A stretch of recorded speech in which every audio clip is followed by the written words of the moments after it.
Thank you. Thank you very much. It is my great honor to welcome President Niinistö to the White House. We've just concluded a very positive meeting, and I want to begin today by extending my thoughts and prayers for those affected by Hurricane Harvey and the catastrophe of flooding and all of the other difficulties that they're currently going through in Houston, in Southeast Texas, and now it's looking more and more like the state of Louisiana will be also affected. My administration is coordinating closely with state and local authorities in Texas and Louisiana to save lives, and we thank our first responders and all of those involved in their efforts. We're working directly with Texas Governor Greg Abbott, who, by the way, is doing a fantastic job, and his entire staff likewise, as well as with Governor John Bel Edwards, who's very much involved in starting the process of Louisiana. We've pledged our full support as Texas and Louisiana battle and recover from this very devastating and historic storm. There's probably never been anything like this. Under the supervision of FEMA Administrator Brock Long, there has been a tremendous amount of work done. He has been so outstanding in so many ways. More than 8,500 federal workers are involved in the Texas effort alone. I've also today declared emergencies in Louisiana at the request of Governor Edwards. Recovery will be a long and difficult road, and the federal government stands ready, willing and able to support that effort. Right now, the single most important thing is the safety and security of those still in harm's way, including the first responders who have been so terrific and brave. Protecting the lives of our people is my highest priority. Every asset at my command is at the disposal of local officials. Tragic times such as these bring out the best in America's character, strength, charity, and resilience are those characters. We see neighbor helping neighbor, friend helping friend, and stranger helping stranger. And you see that all over. You watch on television, you just see such incredible work and love and teamwork. We are one American family. We hurt together, we struggle together, and believe me, we endure together. We are one family. To the people of Texas and Louisiana, we are 100% with you. We're praying for you. We're working closely with your leaders and officials. And I will be visiting the impact zone tomorrow to ensure that you're receiving full support and cooperation from the federal government. And on Saturday, we think we're going back to Texas, and also we will be going to Louisiana. Nothing can defeat the unbreakable spirit of people of Texas and Louisiana. Right now, every American heart sends its love and support to those whose lives have been upended, totally by this very horrible storm. We ask God for his wisdom and strength. We will get through this. We will come out stronger. And believe me, we will be bigger, better, stronger than ever before. The rebuilding will begin, and in the end, it will be something very special. And I just want to thank everybody in the affected area, because it has been absolutely incredible to watch the spirit, the cooperation, and the love. I would also like to share a message to the people of Finland, who have recently suffered a terrorist attack in Turku. We stand in solidarity with you against the terrorist threat. We must all work together to deny terrorists safe havens, cut off their finances, and defeat their very wicked ideology. Mr. President, Americans are grateful for your steadfast support as an ally in the fight against terrorism. Appreciate it. including your membership in the coalition to defeat ISIS. Finland makes important contributions to the coalition and its effort in Afghanistan and has troops on the ground in Iraq training Iraqi soldiers. In Afghanistan, Finland provides troops and financial contributions to support the Afghan National Defense and Security Forces on a modern-day frontier between barbarism and civilization. That's what you have. It's barbarism versus civilization. We are particularly grateful to the Finnish citizens who have sacrificed for our mutual security. Finland is a leading expert in cybersecurity. In fact, we should be calling you pretty soon. You do a fantastic job with cybersecurity, and I congratulate you. And I think in a very short period of time, we're going to be right there with you, believe me. The United States is a very proud partner of Finland's European Center of Excellence to counter modern threats, including cyber attacks.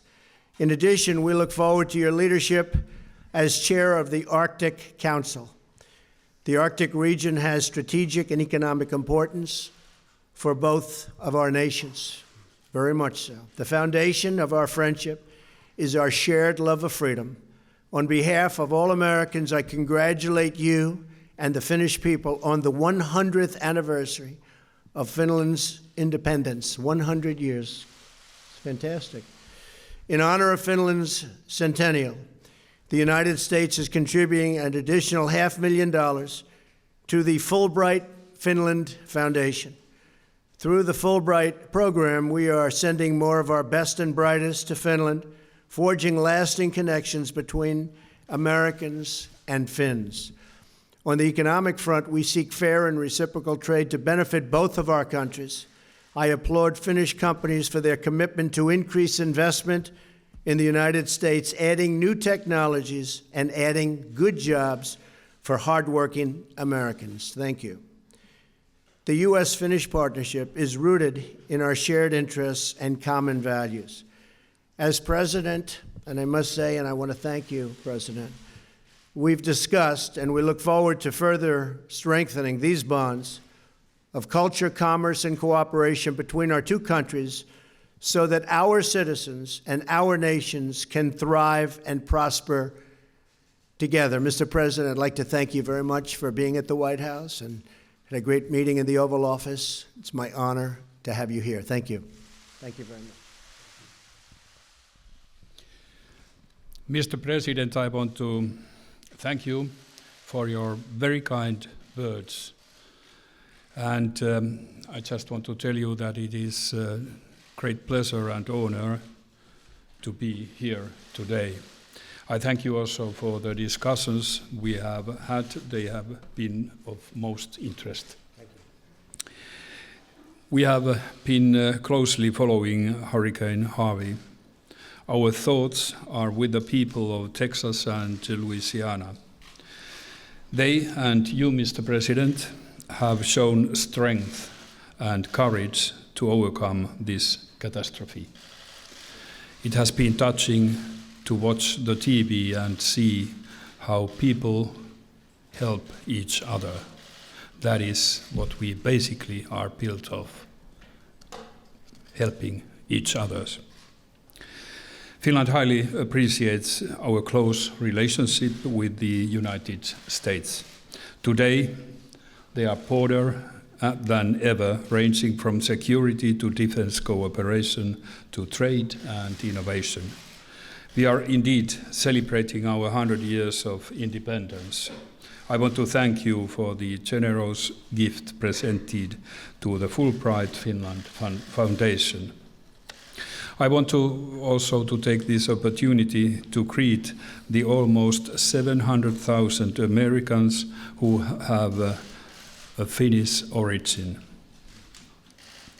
Mr. President and I exchanged views on several international issues. Our broad headline was security. We discussed the importance of the transatlantic bond between the European Union and the United States. History has taught us Europeans the value of unity.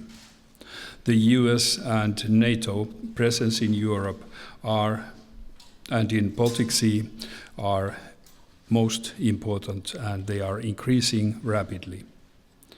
Finland is doing its part. We promote dialogue.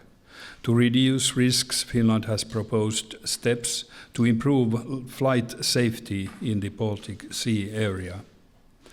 They are small but positive steps in reopening dialogue between NATO and Russia.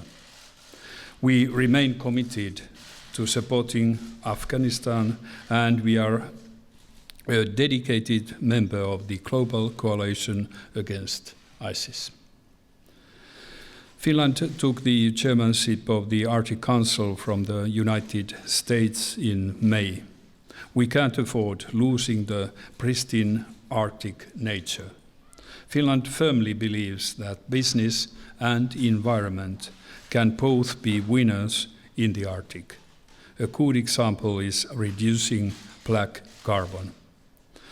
Mr. President, I'm looking forward to even closer cooperation with you and your great nation. I want to thank you. Thank you. So we'll take a couple of questions. How about we go to Texas? Todd Gilman. Todd? Thank you, Mr. Todd. President. Yes. I'm wondering what you can tell the people of Texas to expect in terms of long-term recovery efforts. And in particular, you have been feuding with some key congressional leaders. You've also threatened a government shutdown potentially next month over border wall funding.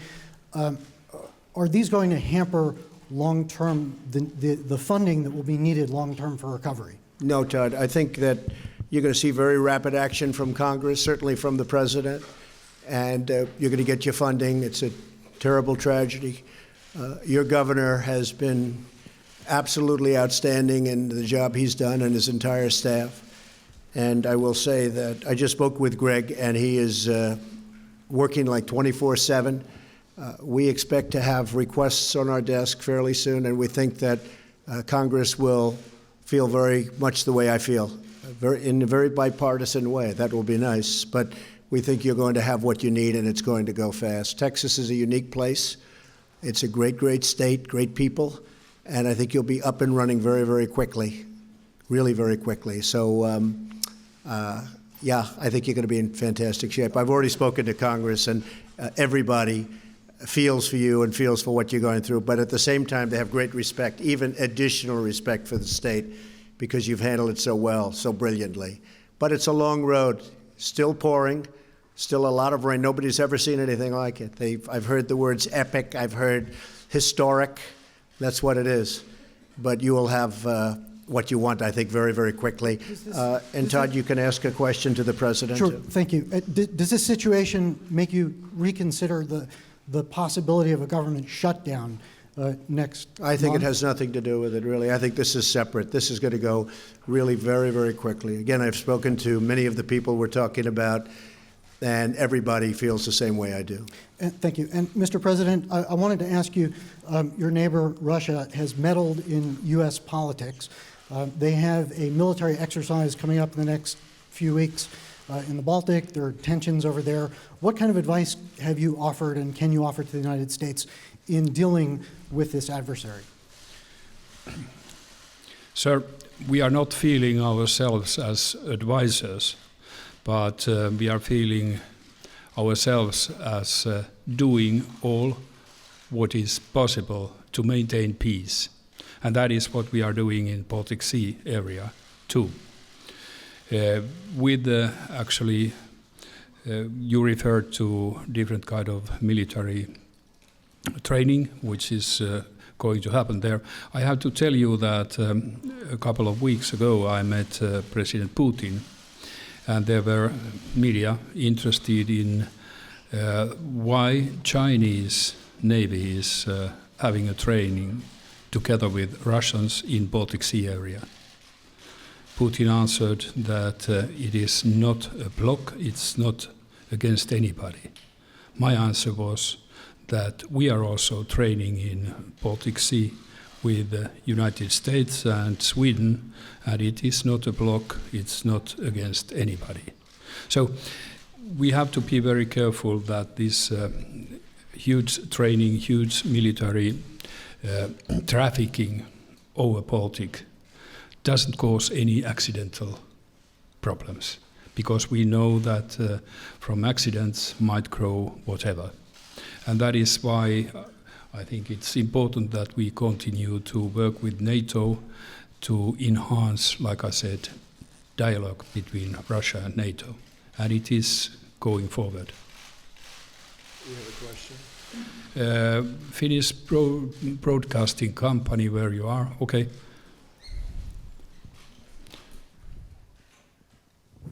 Thank you, Mr. President. I have a question to President Trump, if I may. As President Niinistö told, he's been raising the issue about the security situation in the Baltic region and the Baltic Sea specifically, and has been concerned about the Russian planes flying there without transponders on. So my question to you, Mr. President, would be, Mr. Trump, would you consider Russia as a security threat? Thank you. Well, I consider many countries as a security threat, unfortunately, when you look at what's going on in the world today. As you know, a few weeks ago, our great Vice President, Mike Pence, who's right here, was in the region and spent quite a bit of time there.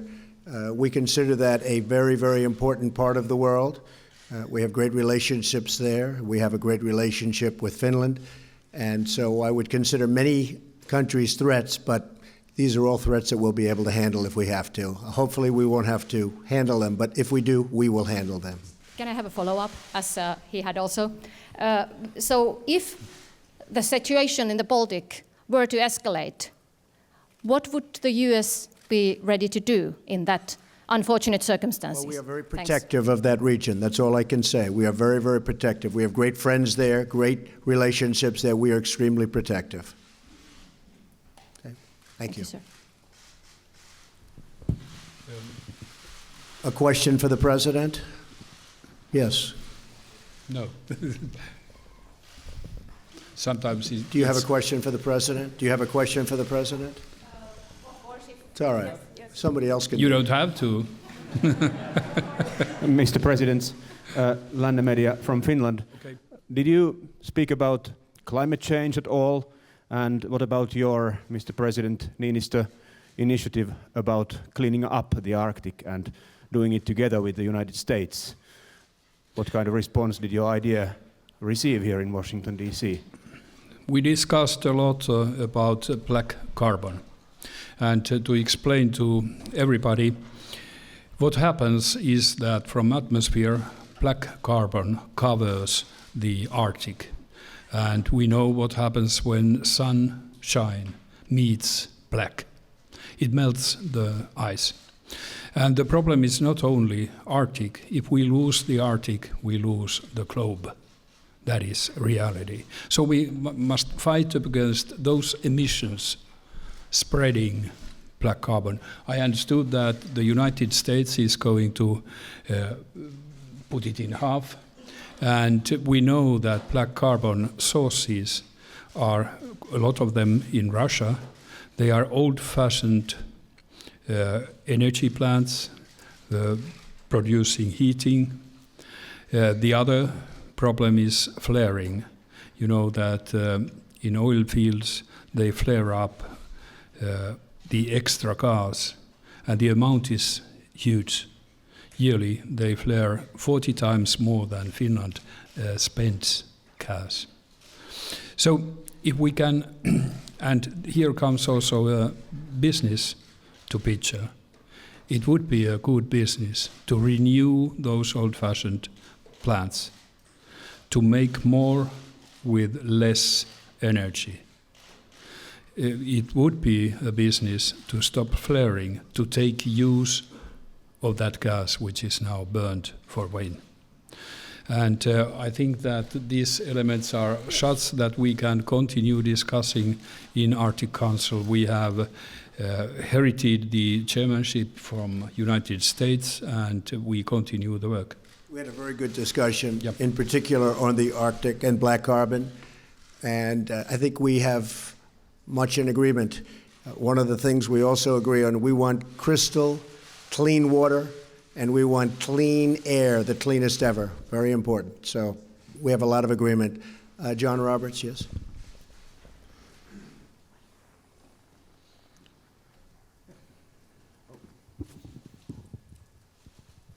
Mr. President, thank you so much. President Niinistö, I have a question for you as well, but if I could start with President Trump. In the middle of Hurricane Harvey hitting on Friday night, you chose to pardon former Sheriff Joe Arpaio. I wonder if you could tell us what was behind your thinking for issuing a pardon for the sheriff, and as well, what do you say to your critics, even some in your own party, who say it was the wrong thing to do? Well, a lot of people think it was the right thing to do, John. And actually, in the middle of a hurricane, even though it was a Friday evening, I assumed the ratings would be far higher than they would be normally. You know, the hurricane was just starting. And I put it out that I had pardoned, as we say, Sheriff Joe. He's done a great job for the people of Arizona. He's very strong on borders, very strong on illegal immigration. He is loved in Arizona. I thought he was treated unbelievably unfairly when they came down with their big decision to go get him right before the election voting started, as you know, and he lost in a fairly close election. He would have won the election, but they just hammered him just before the election. I thought that was a very, very unfair thing to do. When I mentioned him the other night, you saw the massive crowd we had. The people went crazy when I said, what do you think of Sheriff Joe, or something to that effect. The place went absolutely crazy when I was in Arizona last week. And as far as pardons are concerned, I actually did this just before the meeting because I assumed that somebody would ask me the question. I didn't know it would be you, as you can attest. You didn't even know you were going to be called. But I thought I would. And, you know, Sheriff Joe is a great veteran of the military, great law enforcement person, somebody that's won many, many elections in the state of Arizona. But I wanted to look at some of the other people that were pardoned over the years. And if you look at, as an example, President Clinton pardoned Mark Rich, who was charged with crimes going back decades, including illegally buying oil from Iran while it held 53 American hostages, wasn't allowed to do that, selling to the enemies of the United States. He was pardoned after his wife donated hundreds of thousands of dollars to the Clintons. Then you have dangerous criminals. President Clinton pardoned Susan Rosenberg, a member of the Weathered Underground, charged as part of a bank robbery that led to a guard and 2 police officers being killed. Drug dealers. President Clinton commuted the sentence of Carlos Vignali, a central player in a cocaine ring that stretched from California to Minnesota. Criminal leaker. You've heard the word leaker?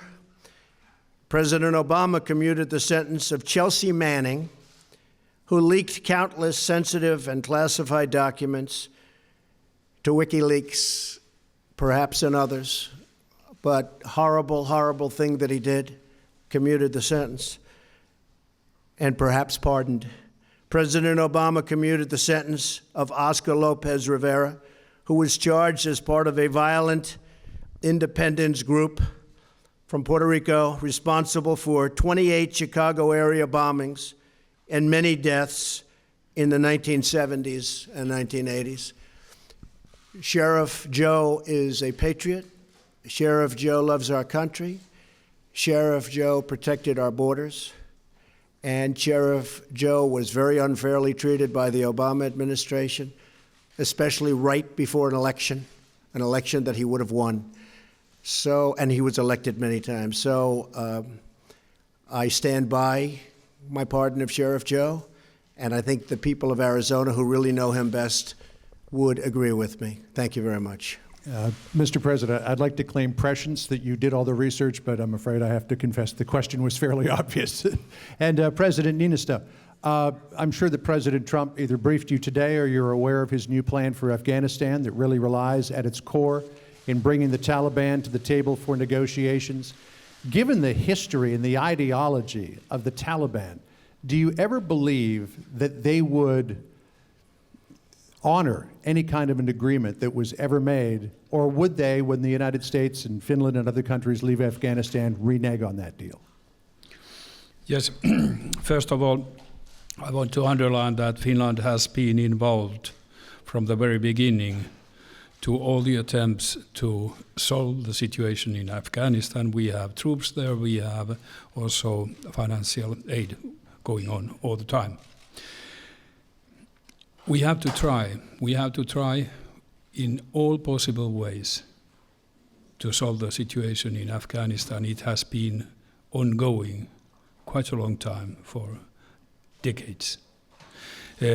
But to solve it by negotiations, surely you have to have full respect to the one you negotiate, and also full belief that what is negotiated is also fulfilled. These elements has to be all the time present when you discuss with whichever party in Afghanistan. Okay. Yep. I know there might be a couple of more questions, but do you want to take one more? Would you want to take one more? Go ahead, pick. Well, Go ahead. Please. Again? You're going to give her the same one? No, she's not the same lady. Go ahead. They are sitting side We have by a lot side. of blonde women in Finland. Go ahead.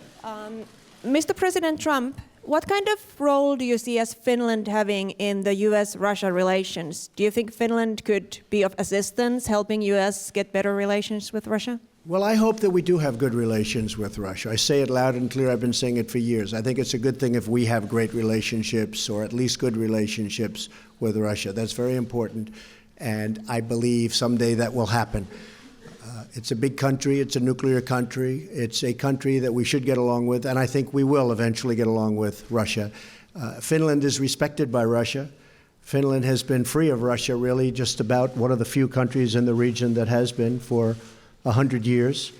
And Russia has a lot of respect for Finland, so that's always good. But I think Finland is doing fine with Russia, and I hope that the United States will someday be able to have a very good relationship with Russia also. I think that's very good for world peace and for other things. Thank you.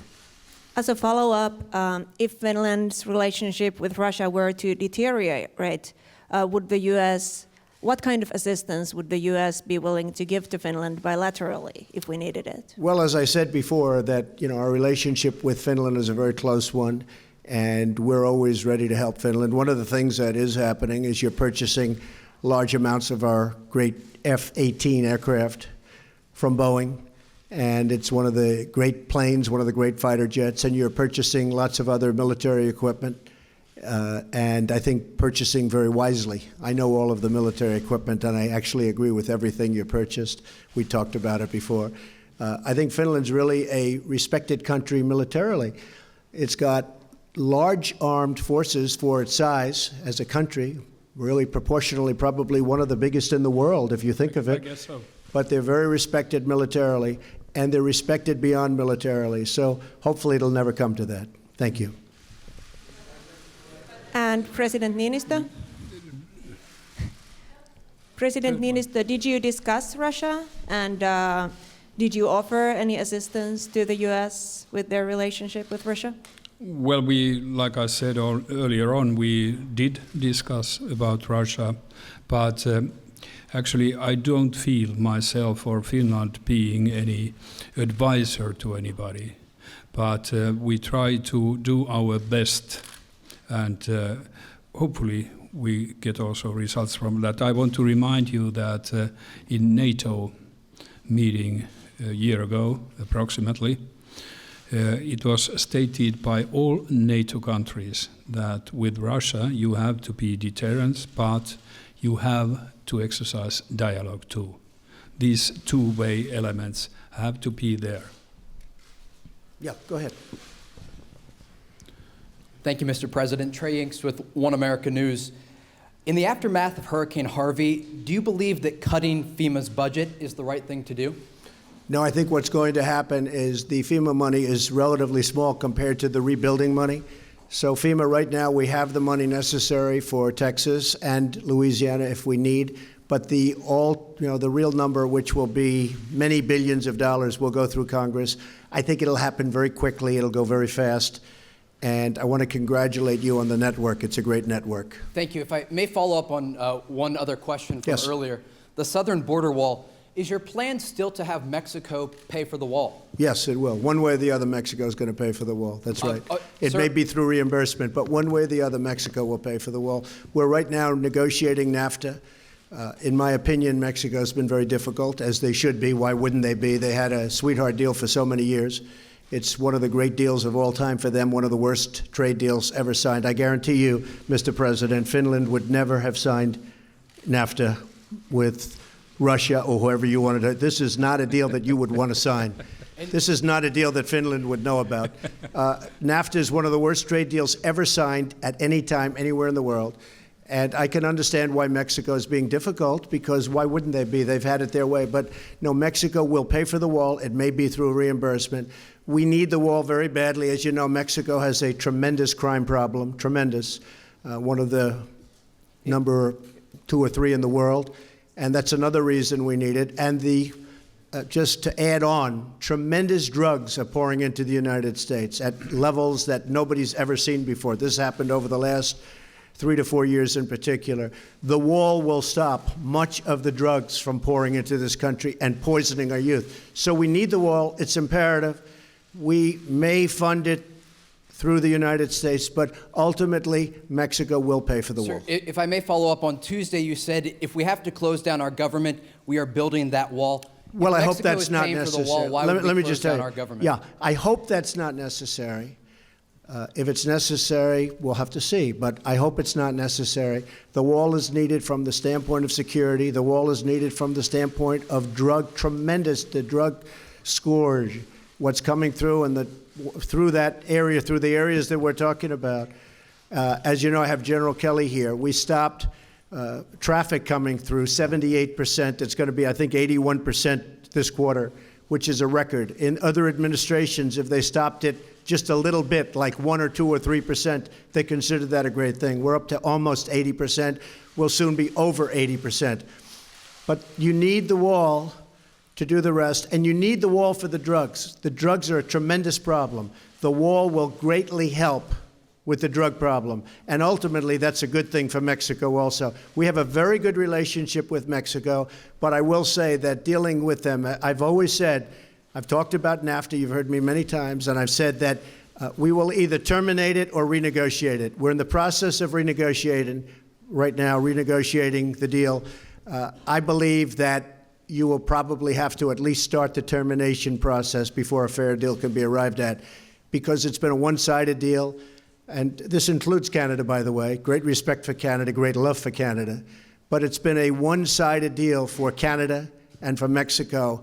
And the United States workers, all of these incredible people who have lost their jobs because of NAFTA, they're not going to be suffering any longer. It's been unfair for too long. So we will build the wall, and we will stop a lot of things, including the drugs are pouring in at levels like nobody's ever seen. We'll be able to stop them once the wall is up. Thank you very much. Thank you. Thank you, everybody. Thank you. Thank you.